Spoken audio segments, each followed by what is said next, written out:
Well, hello, everybody. I am officially live. I'm sure you are aware that I am live, a live human, but I wanted to come on because I like to be more personal. I like to answer people in real time. And I know a lot of you cannot just show up to my office. And most of my sessions are on Zoom anyway. But to go back and forth on the phone or on a text or on an email just has too much lag time in between.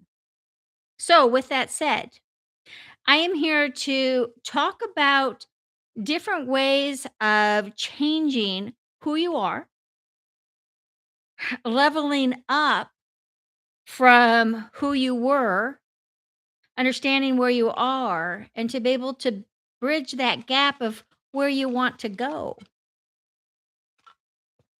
So take a couple deep breaths. You are in really good hands. I've been doing this for a very long time. And let me just get a few things shifted. There we go. I like my little friend in the background, my little energy. So I've been doing this for a while. And I have over 20 certificates in different healing modalities. And I study all of them and I study a lot of different things, some things that I can talk about in the real world, and some things are a little uncomfortable for some people. So I'm a life coach, and a life coach is kind of a mirror, so that I can listen to what you're saying and then turn it around and say back to you. So you kind of like, oh wow, okay, I get that. That didn't sound right, and that's not what I meant. Your friends and your family will say so much that it's not your fault, not your problem. It's the bosses, the significant others, and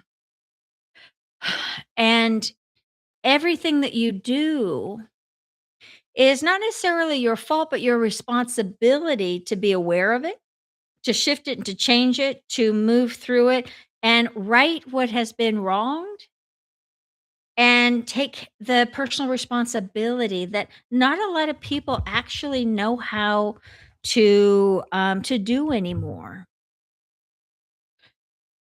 Your friends and your family again are going to say it's not my fault. It's your boss's fault. It's the jobs. It's the economy, and it's just like no. What are you doing in your life that will bring these kind of stories that you don't even like into your awareness for you to look at, for you to understand, and for you to navigate through it? Because trust me on this one, please. If you don't learn your lesson the first time it rolls around, oh, it's going to roll around again. And then it's going to roll around, it's going to be a little sharper. And then if you ignore it, don't take the personal responsibility of what do I need to do to shift this that is along my path. If you don't do that, it's gonna come around again. And that third time it's gonna be a little sharper, a little stronger until it actually stops you completely. And that's what we don't want. So I want you guys to learn maybe a little bit faster, a little bit easier to take the responsibility, to kind of navigate yourself through your path. And if it is overgrown with weeds and or empty promises, not taking care of business, then until you get that done, that's you're just going to keep getting that resistance. So, life coaching is that I listen to your stories and I'm like, yeah, I don't buy that. And yeah, no, no, I'm gonna land it back into your space because your actions, you're part of the equation. 1 and 1 is 2, so there's always an equation, and that for you to take responsibility on your side of the fence and not just wanna talk about somebody else's side of the fence. So it's ownership. And I want to learn how to navigate myself through life so I can get further ahead, so I can get more. And that's not blaming others and watching myself far more than how most people are watching what other people are doing. And they're not noticing how they are doing. So take a couple deep breaths. Um, you don't want a life coach that's going to be soft, that's going to be like, "Oh, okay. I'm I'm kind, of course, but I can lay it down like there's no tomorrow." I want you to really understand what truth is and be able to handle truth as an adult person. And to be able to kind of show up and grow up and meet your life in your adult version. For instance, if I went out on a date tonight and I got insecure, he was so good looking, and I got it, and I started acting like it's almost like I was 16. It's gonna go sour because a man in or around my age would not be interested in somebody that is of age, but has the mental capacity of a 16-year-old. That's why a lot of relationships fail. So think about that for a moment. Not a lot of people understand how to be in a healthy relationship, and that is to show up. And when it is awkward, when it is a little uncomfortable to speak your truth, then that is what you do. You speak your truth. And hopefully, you have some deep understanding of how to deliver your truth with some emotional intelligence and not be a 7-year-old little brat. I go to this chiropractor's office, and there's 2 chiropractors. And the lady that works up front, she's snotty. She's probably in her 40s. She's rude. She's snotty. She's very disrespectful to the, chiropractors, which tells me that her parents really did not teach her to have good communication skills at 4, 5, 6, 12, and 15. So when she is insecure or thinking that she wants to be funny and cute, she's mouthing off like a 7-year-old in a business professional world. And last time I was there, and trust me, I'm a business professional, and I want people to show up at a high version of themselves. If it's a business transaction, if it's in a business setting, then be professional.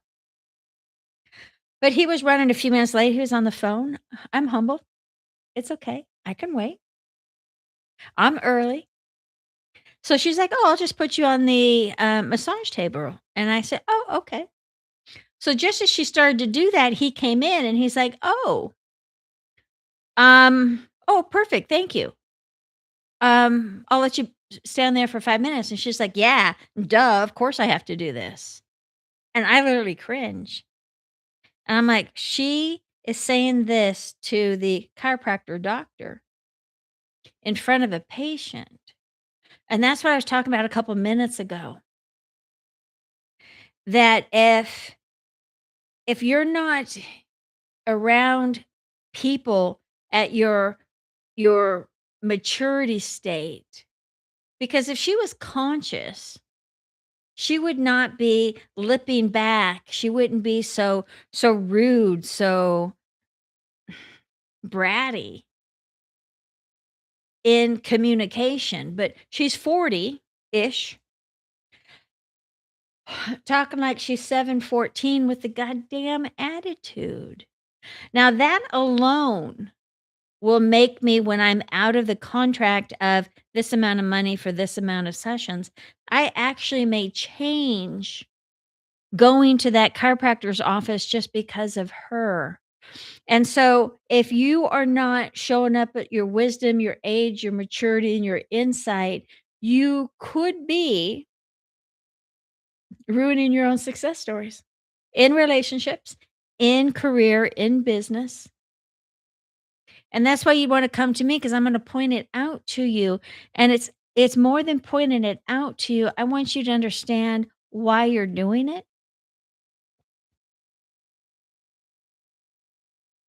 what it feels like, what it looks like. And that's that mirror.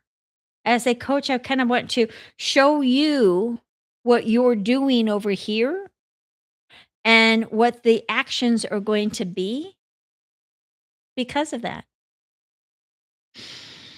And then with tools, have any of you guys been hypnotized? Let me change that. All of us have been hypnotized. Have you noticed moments of being hypnotized? Because we can watch a commercial and want to go to Macy's. We can watch um, something that is fun and exciting and want to do that too. So that is a form of being somewhat hypnotized. Now, as a hypnotist, for cleaning out different patterns and different stories, I want to figure out what you really want in life, what you want to work on, and then look at the roadblocks and look at what is stopping you from getting there. And a lot of times it is, well, it's you. It is your behavior, your ability to be wired for positive and or for success, your control issues. I'm finding more and more people are having control issues, which is fear-based energy, of course, and it's a closed mind. But being hypnotized for more prosperity, for more money, for more happiness, for more success.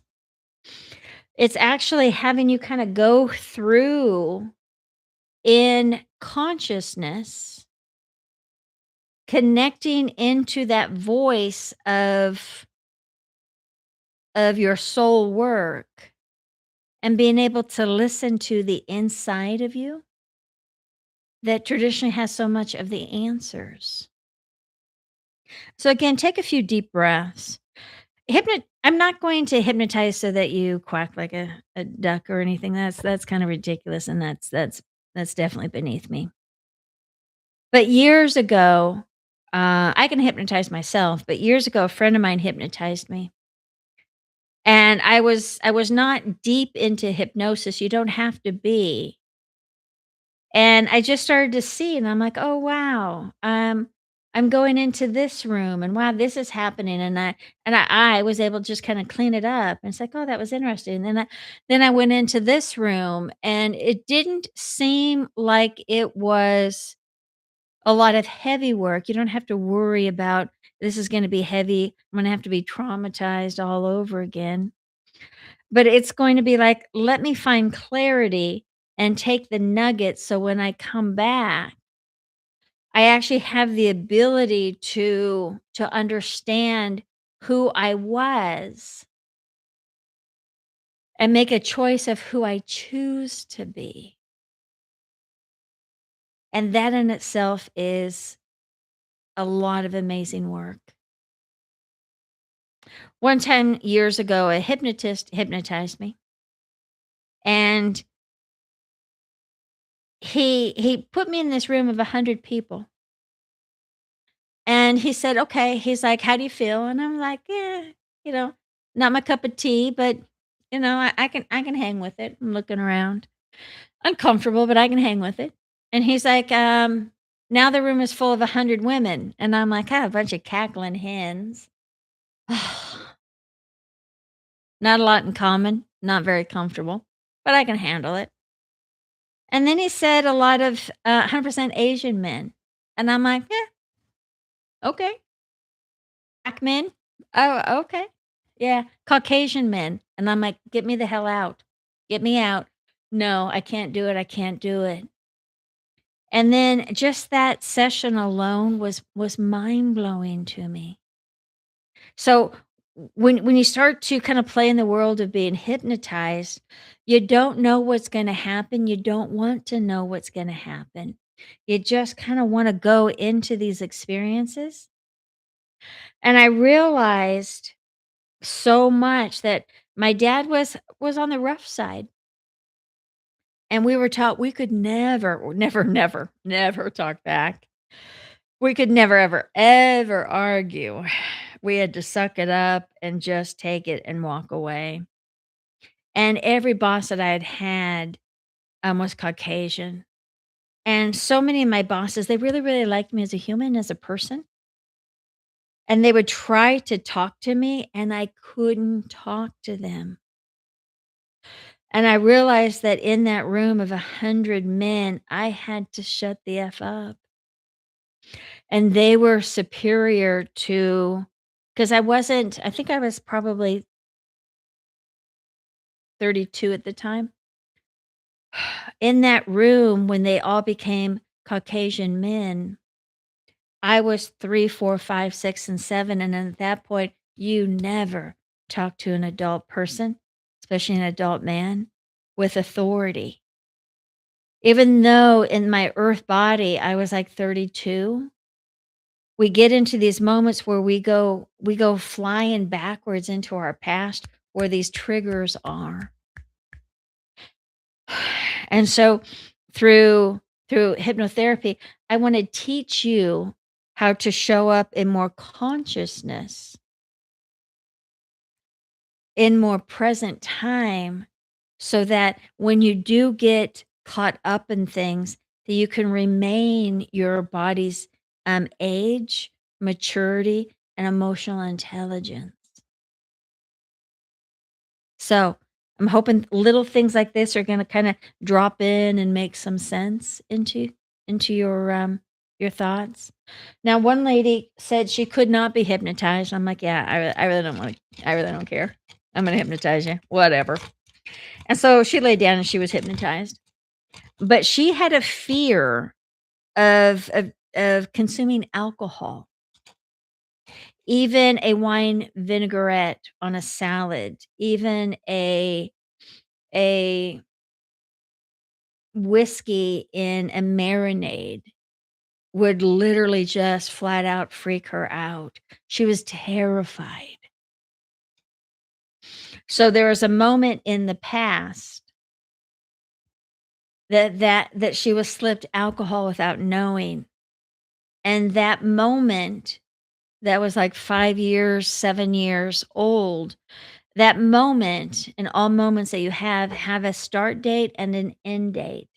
So if somebody slipped her alcohol, let's just say it was a Saturday night at 4, and she woke up, let's just say Sunday at noon. That story had a start date and a stop date.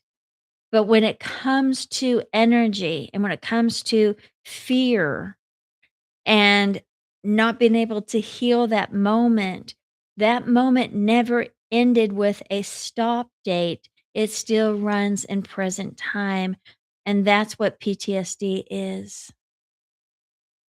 But we know now that everything has a start, everything has a stop. I started kindergarten, and then I stopped kindergarten. I never worried about it again. I dated a guy named Bob, and then I stopped dating Bob. It has a start and a stop. So once you start to work with somebody like me and or start to understand that your wires are running the show. It's almost like your car is running without you conscious. And the car can't get anywhere. The airplane can't go anywhere unless you are really, really driving that vehicle, your body, your future self incredibly well.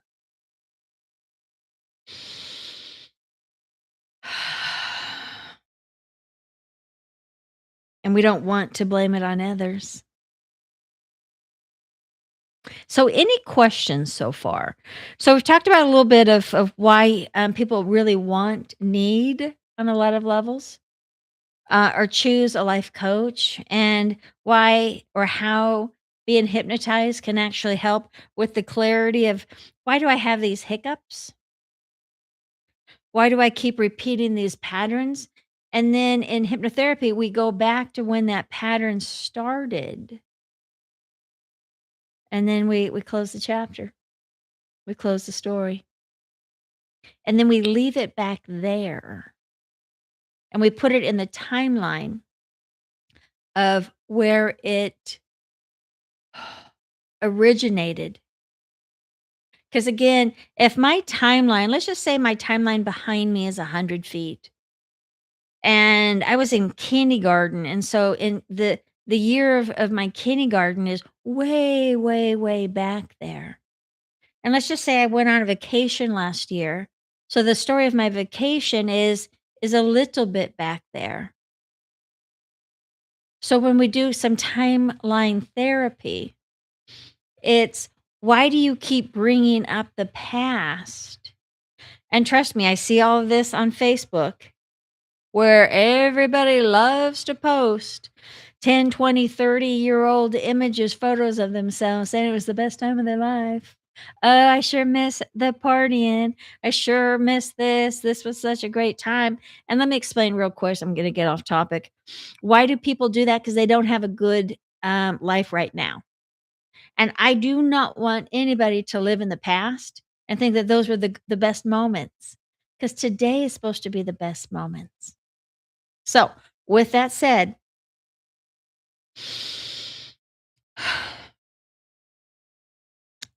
who would you be if I asked you to drop your past stories? Who could you be if those past stories went away? And it's like I took all of those notes that you've collected from your past and all those images and those photos. I took all of them and I hid them from you, and you didn't know who you were. Then who could you be? Because that sounds more fun and that sounds more exciting. But if we keep pulling up the old images of who I used to be, because it gives me a good feeling because I don't like who I am, then I'm not taking care of myself well enough. So years back, I was working on this one guy. Let's just call him Bob. And I said, Bob, I said, every time I look at your energy, it's like it's like you're 5 years in the past. That's all that you want is 5 years ago. And he's like, yeah. He's like, I loved it 5 years ago. That's before the kids. That was before the high mortgage. I fantasize about how it was 5 years ago. I said, okay, okay. But if you're not here in today's information and becoming better and better and stronger, then you're not creating a healthier future to step into, because your past is not going to grant you better into your future. A new story is what is needed. Make sense? So he started to realize that he could not just so focus on the past, that he had to be in the here and now, and to make right in his own life and put time and attention and energy into his day. Because really, we do not. He's probably about my age, and I heard he actually passed away 2 years ago. So we never know when we're going to drop, which is probably a good thing. With that said, we want to focus on today. so that we can be looking at tomorrow. If I'm stuck in the past, my past is in front of me, my future is I don't know. I wouldn't know where it is if I keep my past because I pine over it so much. And that's the only thing that makes me feel good, then I am not actively pursuing a healthier future. Just kinda on repeat. And that's not what I want, especially if y'all have children. I don't want my daughters to live that kind of a life. So I'm not going to lead my life that they're watching, so that they learn bad habits from me. Thanks for all the hearts. That inspires me, so thank you. And please follow, like, and all that good stuff, and I'm here because I'm just tired of people that are not kinda getting it, that are not advancing at all. And is life difficult? It absolutely is. It is. I will 100% admit to that. And going to the gym and creating a better, healthier body is not easy. Learning to not spend so much money is not necessarily easy, but if you want to improve life in any area, don't ask for it to be easy. Figure out how to do it. And then you get bigger, you get better, you get stronger, you get more focused. You elevate yourself. And do we have to be in pain to be elevated? Not necessarily, but we have to get out of our low uncomfortableness to get up, excuse me, into a higher comfortableness. It's life is really quite simple. I tell people I used to be really, really good in softball. So I could talk about how good I was in softball and maybe those stories about how good I was in softball is like a fisherman's story that they just get better and better and better, like the fish get bigger and bigger. But I don't want to give myself any kudos for that, any dopamine hits for that, because it's not true today. In full truth, nobody wants me on their team tonight. Nobody would. So I'm saying this and jokingly because I don't want you to live a life where all you talk about is your past or all you dream about is being an old you that cannot, literally cannot come back. But a new version, hopefully more exciting, may have a little bit more wrinkles, may have a little bit more bangs and a little bit more scars, but a new version of you could actually show up. And wouldn't that be exciting in life? So if that's true, which it is, you can throw some money down on it. For the love of God, and I'm not even really that religious, who do you want to be? What do you want more of? And then most of the time people will draw a blank. And they're like, "Oh, I haven't really looked that much into the future. The past is already written, so it's so easy to keep repeating the same um, recipes again and again and again." So that's what I do. I just keep repeating. That's why I keep going to the same career, the same style of career, even though I don't like it. A female person that I know, she has not liked her career in probably 25 years, but she keeps getting the same job again and again and again. And now she's complaining about money, but she doesn't want to do what she's doing, but she's not looking to see what else she could do, so she's in her own trap.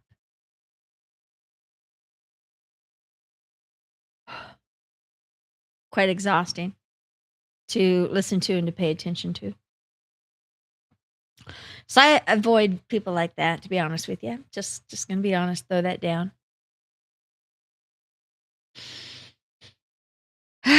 So we know what a life coach will do.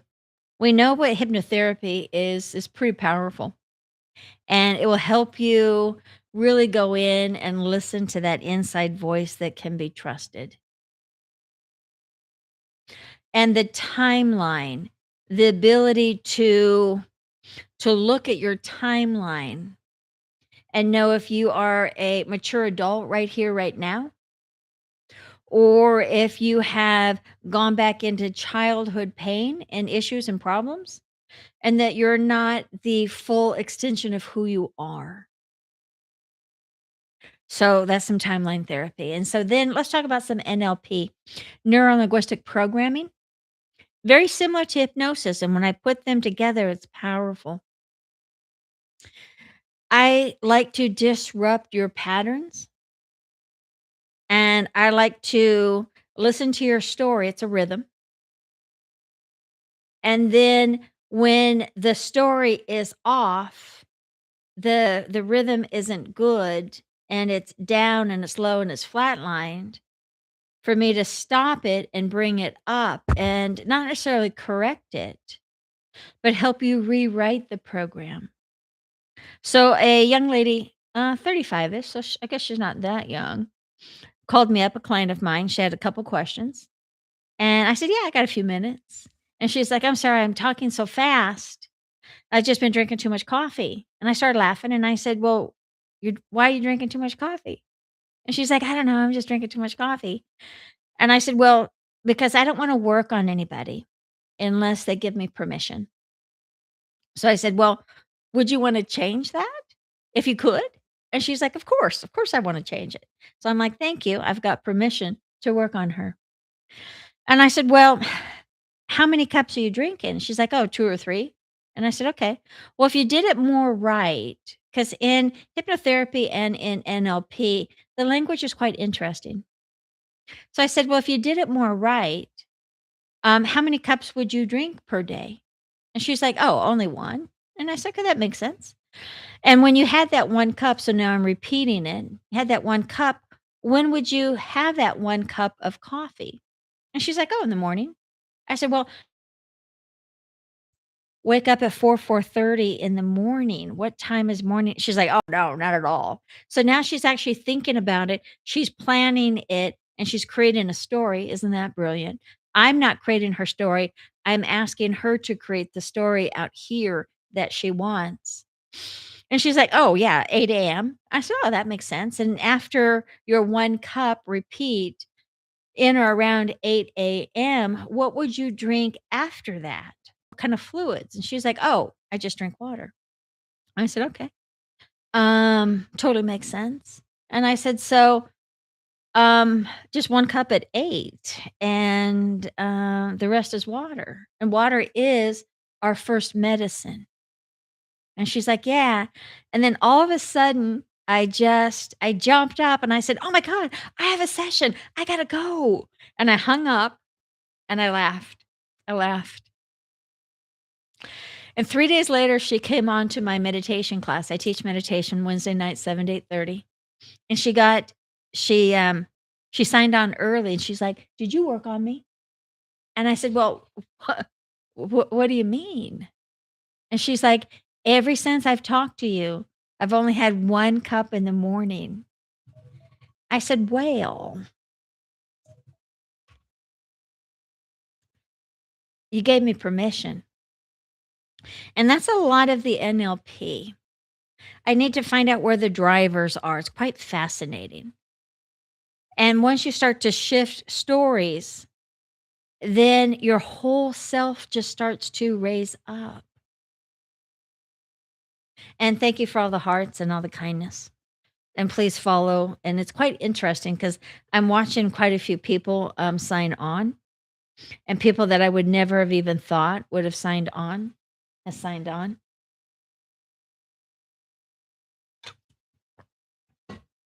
So there's a lot of different tools to become better and better. And of course, I've got to talk about meditation. What do you think meditation is? And it's just not, Because a lady came in years ago, I just remembered her, it's probably 17 years ago, maybe 18. She was so rude. Her friend came in, and then the next week she came in with her friend for meditation. I said, "Oh, have you ever taken a meditation class?" And she's like, "No." I did. "What are we gonna do? For an hour?" I said, "Well, probably not. Well, we'll do something." Meditation is to be able to set within yourself and be enough for yourself, not to need these outside distractions, not to need the phone or need the TV on or be looking to see what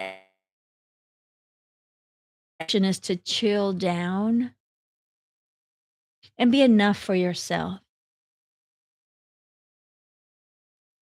And then it's to get the body to relax, to get the mind to open up,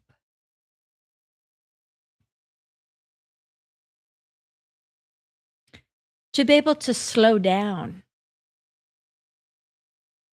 and to be able to slow down again and not have that knee jerk reaction. Can I go into a meditation quick and easy? I've been doing it for 35 years. Yes.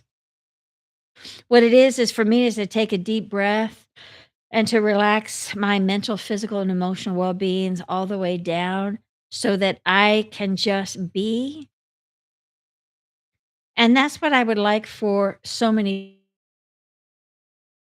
to be able to just be enough for yourself, to not have to keep up with the Joneses, not have to need that distraction. I went and I had my truck serviced, and they said it'd take about an hour 15. They said, "Oh, you want us to take you home?" I said, "Oh, yeah, no, no, no, no. I'll just sit in your lobby." So I sat in the lobby, took a deep breath,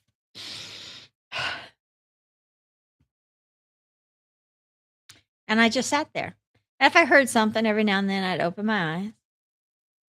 And then after a while, it was just a short amount of time, they said, "Excuse me, your truck's ready." And I said, "Oh, wow, thank you." And I was not rushing. I was not checking my phone and needing something. That I was just okay being me in that moment. And this is the most important part, and please hear this, and you have pen and paper, you can write it down. When people are not patient, they make everything about them. And I don't want everything to be about me. And I have a local place that I go to, and they all know, "Oh, don't rush. I'm not in a hurry."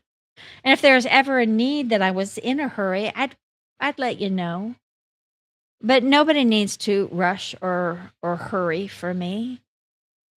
No, because when we rush and we hurry, what we're doing is we're rushing closer to death, because that is the end result, is death. And neither one of us is really that important when you think about it, because we're here to serve. We're here to be kind to others, is to give them that kindness, to give them that softness. And it's easier to do from a relaxed body, a relaxed mind, a nervous system that's not in that fight or fight, fawn or freeze, that's just not going, that's just like a swing in a storm. When the nervous system just settles down and goes into neutral, the heart is activated, the mind has become more empty, more curious. You can tap in to your own higher information, and you can actually bring in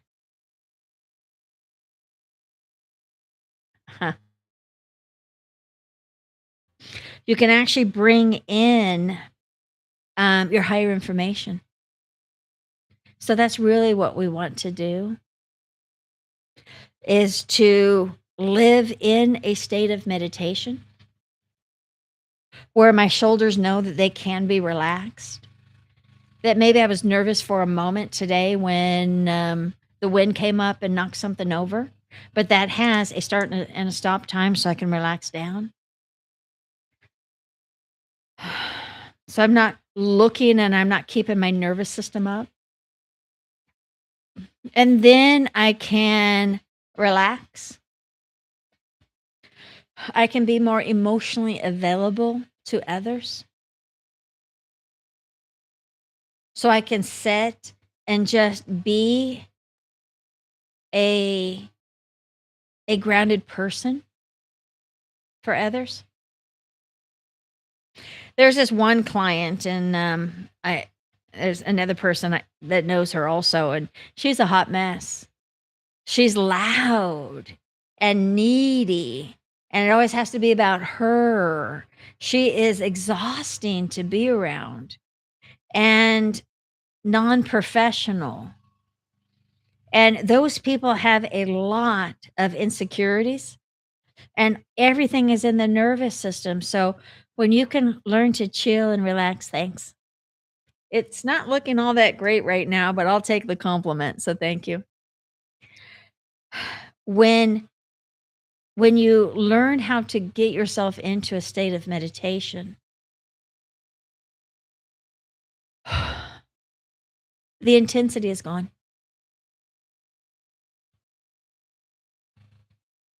Safetiness shows up.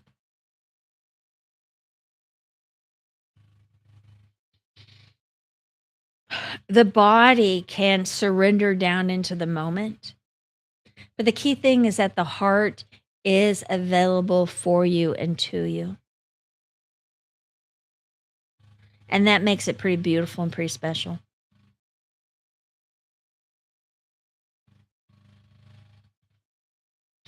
I meditate morning and night. Again, I can go into a deep meditation pretty quick and pretty fast. And it's not like you have to hit 20 minutes, 30 minutes, or an hour. And some people's like, oh, I meditate for like 3 hours a day. It's like, yeah, you don't need to do an overkill. Yeah, you don't, there's no bragging rights for that. I want you to get down to the point where your body can just surrender and you can just feel good. And then you can stay there a little bit longer if you'd like, or you can get up and have a beautiful day. Now, I've hit some rough moments in my life, of course. We all have. It is a part of life. It's not right, it's not wrong. But when you learn to not control the body, but to serve your body and give it what it needs room. It needs time, it needs space.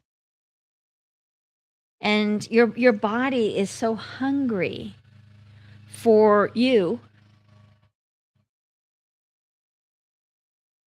to care for it. So does anybody here do any meditations? Now, on my YouTube channel, I've got some meditations. On my website, I've got some meditations. Healing bodies, healing souls. I'm easy to find.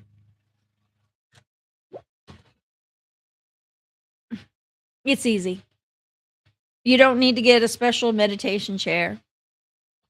You don't need to get a special meditation room and corner and clothes. You can just meditate right now if you wanted to. I just want you to want to. And that is, I want to find balance within me right now. I want to let go of the need to have distractions in all this outside world, because the outside world is incredibly congested. Let me just turn this off.